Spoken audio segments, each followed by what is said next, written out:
B.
All right, it is the post game show.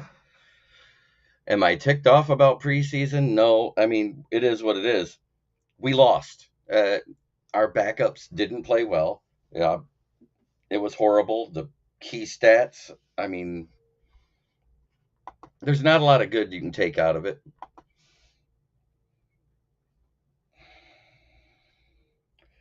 But we only managed 131 total yards in the game. Today, Mohamed Ibrahim has been cut from the team because he really didn't provide the spark that we expected out of him. We had 96 passing yards and 35 rushing yards. We were 1 for 12 on third down.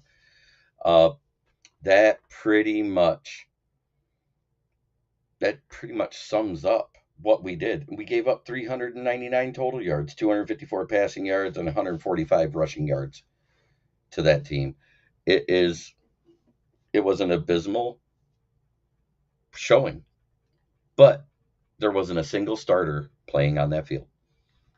Say what you want.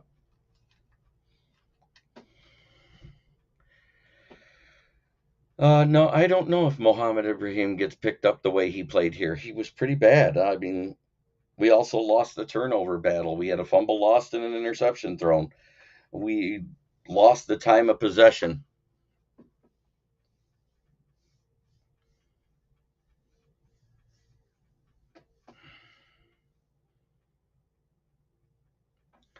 And who expected Teddy Bridgewater to be good with only 3 practices and only knowing probably 20% of the playbook? He went 5 of 11. It was bad. He had a QBR of 50.6. I mean, it's still better than Suckfeld's was last week. Week one, Suckfeld started off with an interception. He ended the half with an interception. He all but secured that he will not be the QB2 on this roster. He may not even be the QB3. If it was up to me, he'd be jettisoned off the team as of tomorrow. My hot players, well, I think Chase Cota, Stephen Gilmore, Starling Thomas, they were the ones that actually provided something. Corey Durden had a great play, stuffing one run up the middle. Um, he might make it to the practice squad.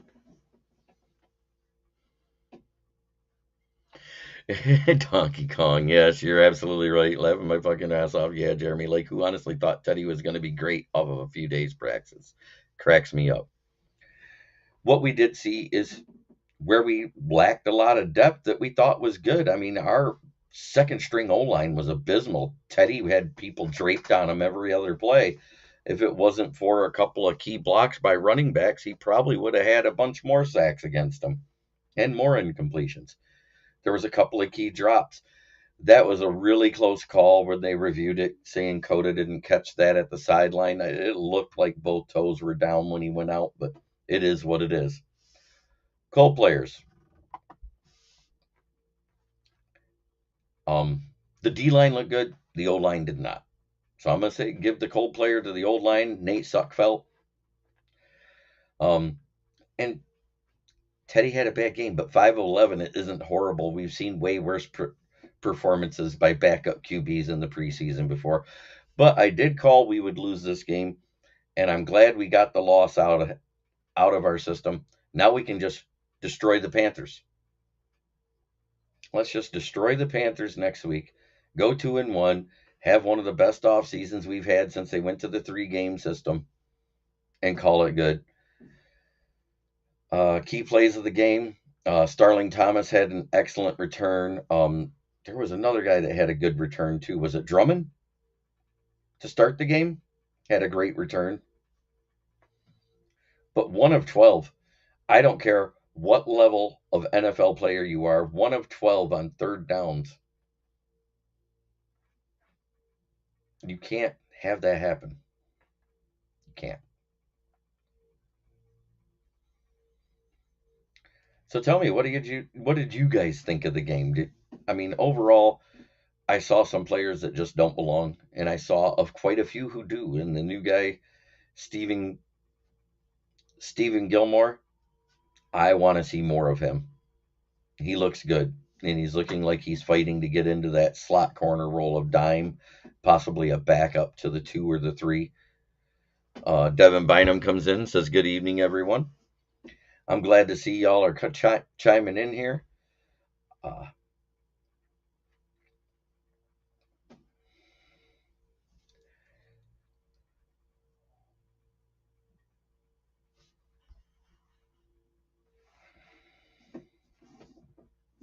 but honestly, they may be looking to pick up another wide receiver.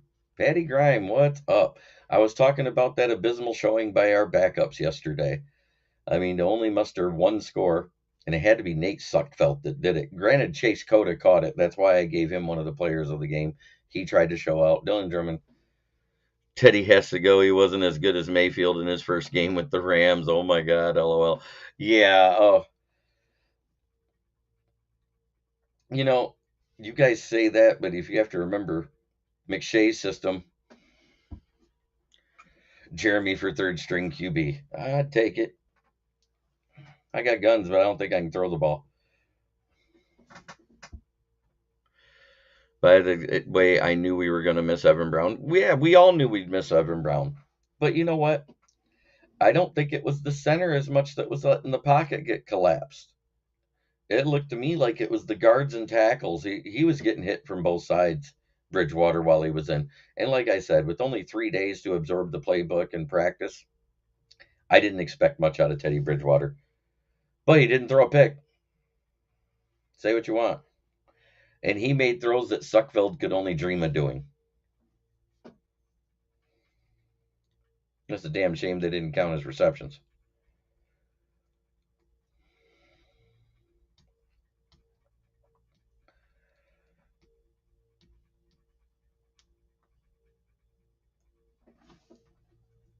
Yeah, Tim Levine. Teddy's been with the team 1 week in 3 practices.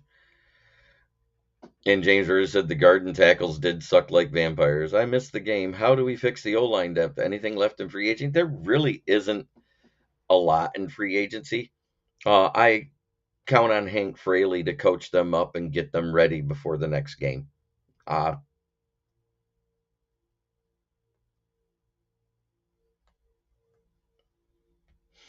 Donkey Kong. I thought the game was par for playing second and third and fourth stringers.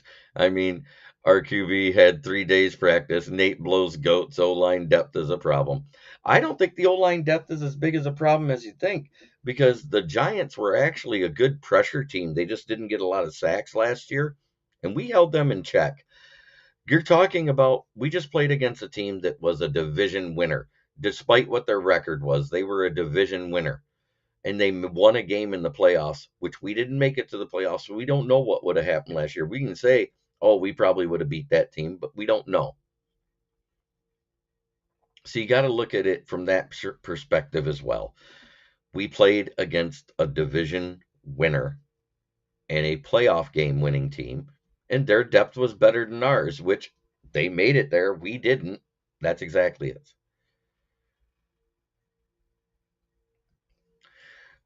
You know, that's not a bad idea. There's an off chance we could trade with the team for O line depth and a Quora or two if they are shallow at D line.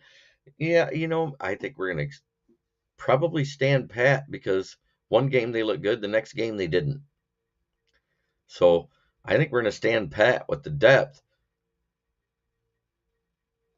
Right. Tim Levine's exactly right. I ain't worried. We got to see the starters before we lose hope.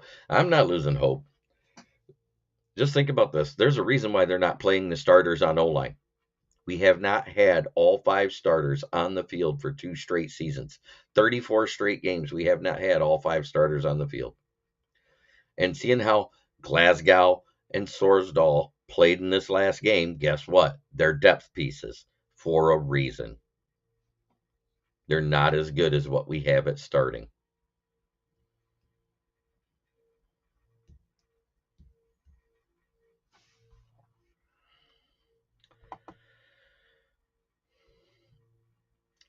I would like to think they're going to do a dress rehearsal in game 3 versus the Panthers and maybe let them do 2 drives.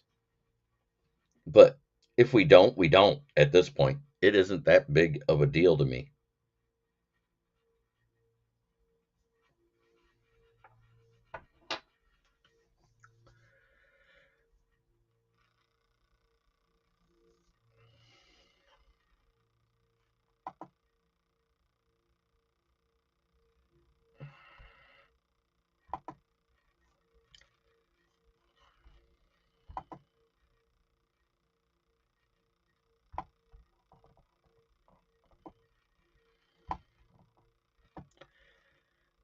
By the way, anyone know if the Mims being waived was just the injury or maybe more to it, as I suspect? No, it was just the injury. He tweaked his ankle, and then while rehabbing it, he strained his calf. So he has 2 injuries on the same leg, and it may be a few weeks before he can. No, we only have 1 game left. We played 2. We're 1-1. There's only 3 games in the preseason. The 4th week is just cutting the roster down to 53, technically 54 with the extra quarterback. Um,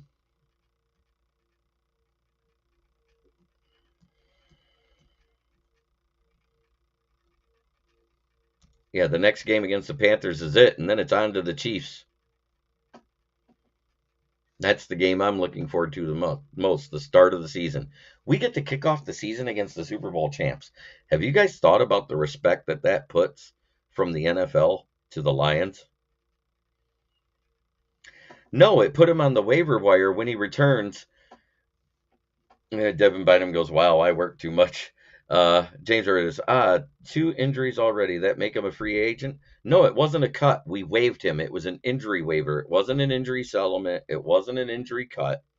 So therefore, if no one picked him up as of today, he returns to the roster on the injured reserve, which means we got him for nothing because as soon as we injury waived him, the 6th round pick that we traded went back to us.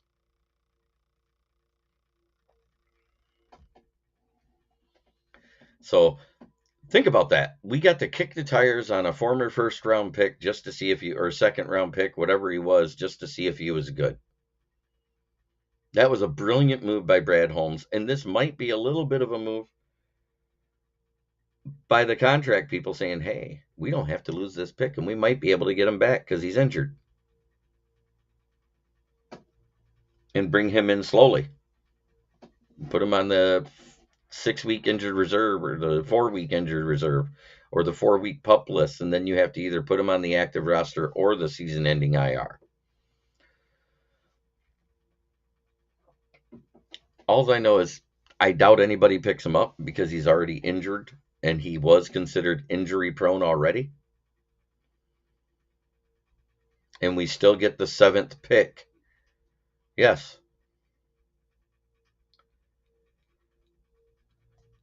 Yeah, when I heard about us getting our pick back, I thought it meant he hit free agency. No, once they hit waiver wire, it's a waiver. It's the waiver clause, the way it's written. That means he's not on the active roster, which means we get the 6th round pick back, and we might get to keep the player too. That's a win-win. Say what you want, it's a win-win because even if he doesn't make the 53, he's depth in case of injury. We saw. Had you heard anything new on Mosley? He is looking not as good in his rehab as we thought. and it may be week 2 or 3 in the regular season before he's even back. And if they play him right away, it'll be depend on what he does in practice that week.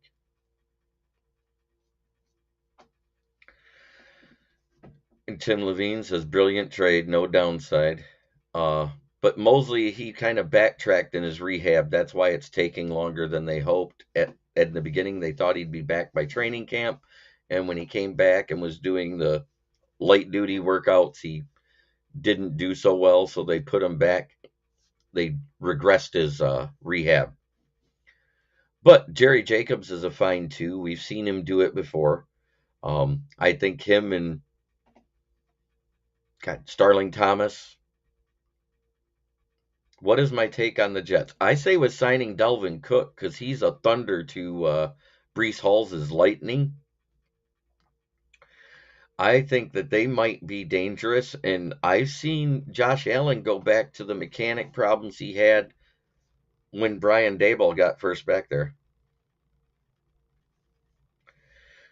James Houston moved to linebacker. I thought he played better with his hand in the dirt. The way they play that, it's kind of the wide nine technique. And the way I say that is that the outside linebackers are like extra defensive ends. It's almost like a six-man front. Donkey Kong says Jets Lions in the Super Bowl. Yeah, and just think somebody gets hurt and Mims has to come. He was an outside linebacker at Florida that moved to defensive end at Jackson State and was also used at outside linebacker. He moved both. He played both D end and outside linebacker for us last year, Devin Bynum, because there was times when we had, and the weekend isn't over yet, men. Yes, absolutely, DC 8091. Do I think Campbell is start? Campbell's got as good as a chance to start as Barnes or Rodrigo at this point. Um, yes, this is the last year for team control on Jacobs. But we have to remember one thing. This is preseason where the records mean about as much as the points on whose line is it anyways, or whether or not who's going to win the Cricket Cup over in England. I don't care about either thing. It's breathe. Yes, it was abysmal. Yes, we gave up a shit ton of yards, and we didn't get hardly any. They dominated the time of possession. They had almost 38 minutes of time of possession. We barely had over 22. You can't win a game where you go 1-12 on third down and you lose 2-1 on the turnover ratio. And DC 8091 says, howdy, JB. Does Buffalo believe in signing running back? So far, I'll say no. With all the injuries they've had and who they got rid of, the guy that fits the most is still a free agent right now, and they should sign him immediately. Kareem Hunt. That'd be. Let me look and see if the Ravens won or if they haven't, if they've even played yet.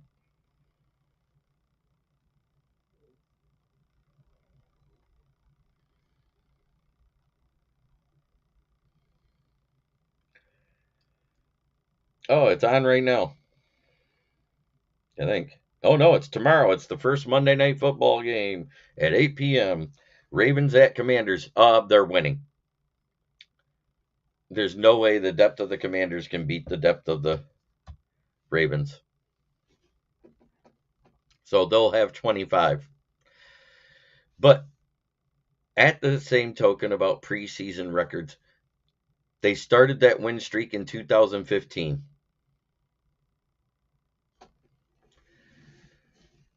They haven't been to the Super Bowl since what, 2010 and Flacco's end of his rookie contract?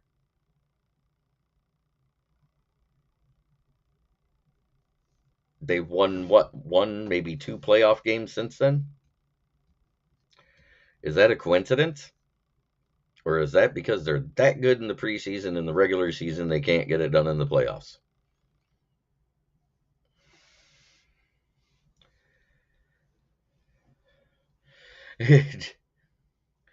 Exactly my point, Patty Grimes. The Lions went 4-0 and then went 0-16.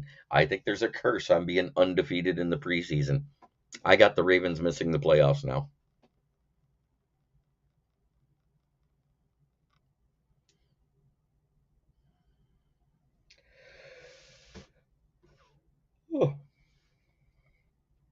And their last game is versus the Bucks. Yeah, so they're going undefeated this preseason too.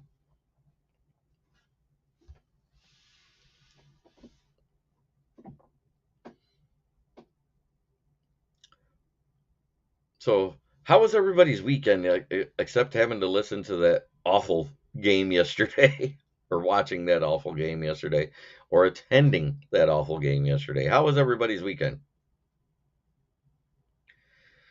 Kudos to Lions fans making preseason. You're absolutely right, James Burgess. 0-4, or it was 0-4. I think the preseason's almost always been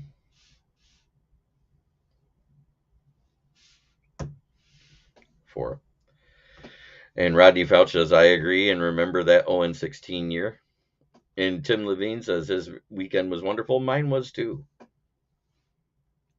Did a little driving, got to see an old friend.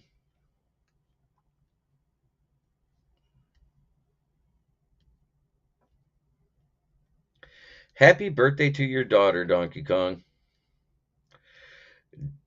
All right, Tim, enjoy your dinner.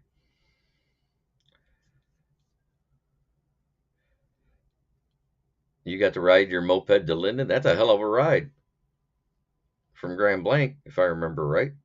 Correct, Patty? But happy birthday to your daughter, Kaylee.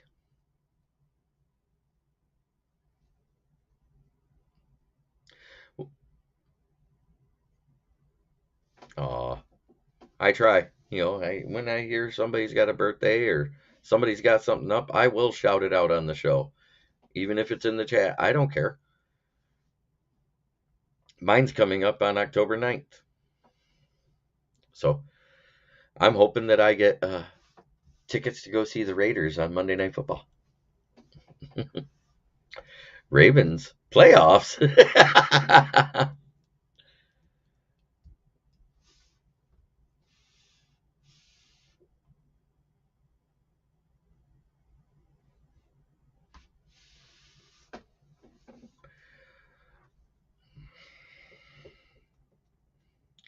So out of the 8 playoff teams, which 3 in the AFC don't make it? Lions win for your birthday. Absolutely, that'd be great.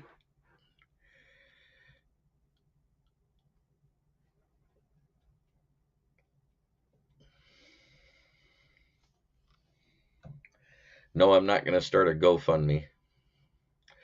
Um, I hope Teddy gets more time next game. Absolutely, I would love to see him get more time. And I think he will as he gets more involved in the practice coming up. Devin Bynum says Jack Campbell's going to be a stud. I wasn't thrilled with the pick, but he looks beastly on the field. I love the Jack Campbell pick. Um, and I even love the Jahmyr Gibbs pick when you look deeper into the way he plays.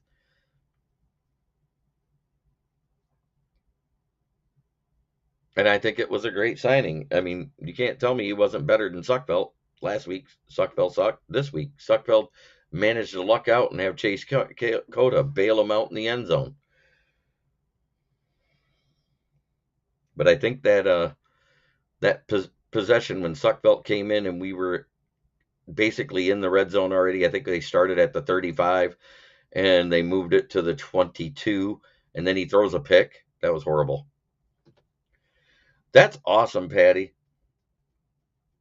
And Rodney Fouch said a really solid draft. If you took, let's say you took Hooker and Branch, and don't care which one, and you made them at 12 and 18, and then make Jack Campbell and Jahmyr Gibbs at 45 and 63, everybody would say, oh, that's an amazing draft, right?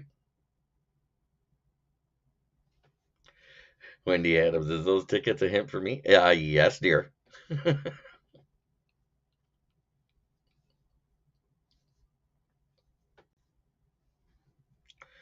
It is the Monday before my birthday.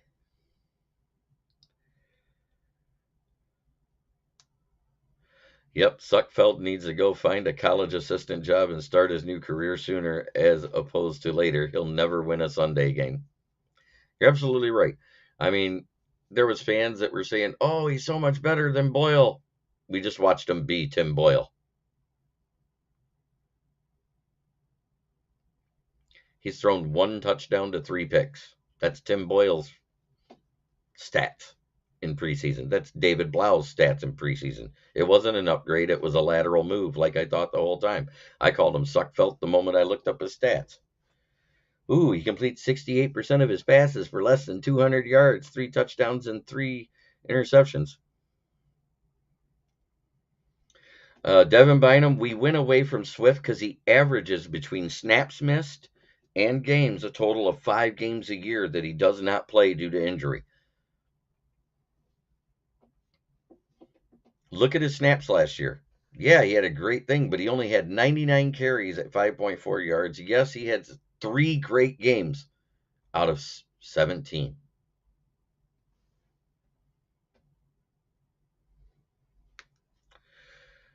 Yes, I like that one, Patty. If Lions win for my birthday, it means they win 2 playoff games. It's January 15th. That'll be amazing. And James Burgess agrees with me. Swift just never had the best availability. Swift always gets hurt. Gibbs is going to be awesome. I think you're only going to see 20 of Gibbs snaps in season at running back, wide or slot receiver. Prediction, and I think you're only going to see Sam Laporta 20% at tight end. The rest of it, he'll be a slot receiver. No, I don't want to imagine Gibbs, Swift, and Montgomery because Swift would be removed from the equation for a total of 5 games. I just said why. I I have been down on Swift ever since he dropped the first game-winning touchdown pass he was thrown his rookie year. I wanted Swift. I just didn't want him.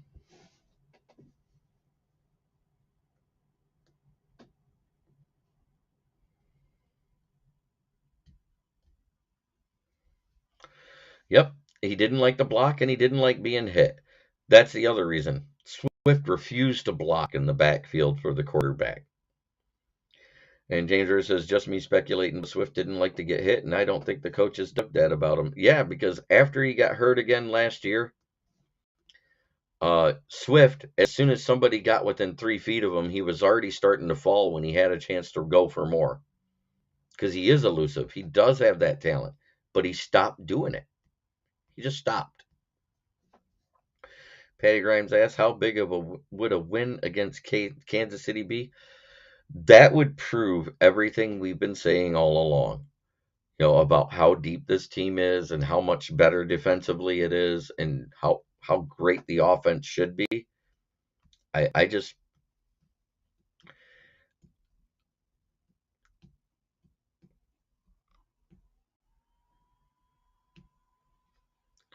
I can't even imagine how great it's going to be. It would be a huge win. But at the same time, I'm kind of predicting it because Kansas City has that propensity to be a bad defense to start the season. They always start the season somewhere between 23 and 32. And then by the fifth, sixth week, they flip a switch, and next thing you know, they rattle off 8 to 10 wins.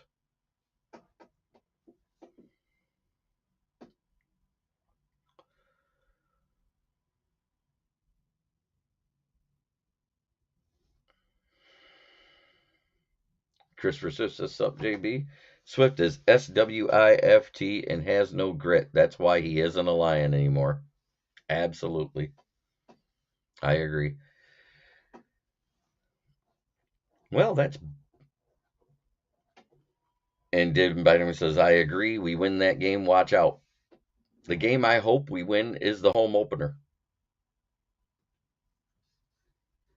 The home opener versus the Seahawks, I hope we smack them in the mouth. Winnie Broderick Martin, Aleem McNeil, Isaiah Buggs, the Kaminsky, and Levi all to stuff the center of that line and not allow Kenneth Walker and Zach Charbonnet to run all over us. That's how we win that game. We force it to be the Geno show and see if Geno really is the quarterback he showed last year or if he was just a product. Is the KCDT still holding out? Well, let me look on that.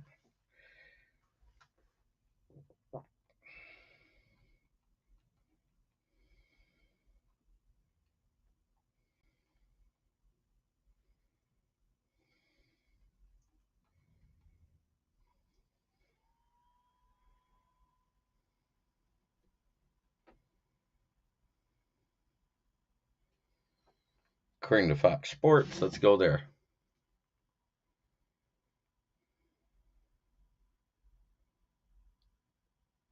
No, he's back practicing.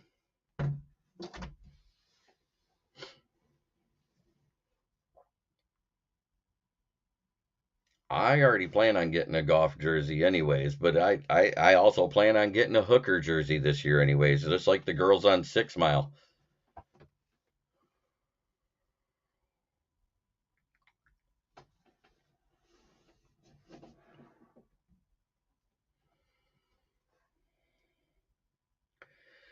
Well, that's pretty much the game review in a nutshell.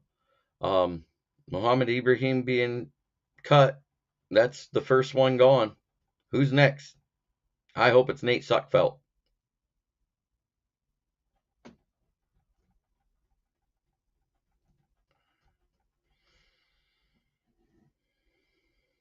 The girls on Door Highway. Yeah, they'll be buying that jersey too, there, Patty Grimes.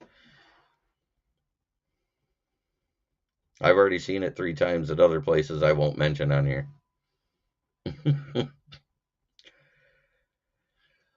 But this has been Kneecap Biting with the Detroit Lions. I'm your host, Smoking Jeremy B. Any word on Hooker roster status, like start off on the 6th game? He is still on the PUP list, and that was started just before week 1 of the preseason, so that will go to the preseason cuts. If he's not activated, he will go straight to the IR. And I think he's going to go straight to the IR. I don't think Hooker will see Hooker this year at all. Dan Campbell has said it. And DC 8091, the girls on 6 Mile have had that jersey since they were 12. And Christmas is, I think we're going to win in KC like Green Bay. We got a lot more to play for. Well, this has been Kneecap Biting with the Detroit Lions. I'm Smoking Jeremy B. Thank you for tuning in. If you haven't done it already, I know most of you already are a part of the Motor City Kneecap Biters. Go join the group. I'll add you. Make sure you subscribe to the channel. Make sure you like the video. Share it with the other Detroit Lions sites because that's how I get to grow. Everybody have a great week. And remember to try every day to be a better person than you were the day before because that's the only way to make the world a better place. And have a great evening. And how many girls at Deja Vu have the Hooker jersey? I don't know about the Vu, but there's other places I know that there's at least 2 in each one. James Rivers says, Nighters all. Good to see you. Catch y'all soon. I'm going to do another show tomorrow night to talk about what happened to the defense last year after the first 7 being historically bad and how they ended up the season. I will be going over that tomorrow, and I will tell you who I like that we kept off that roster.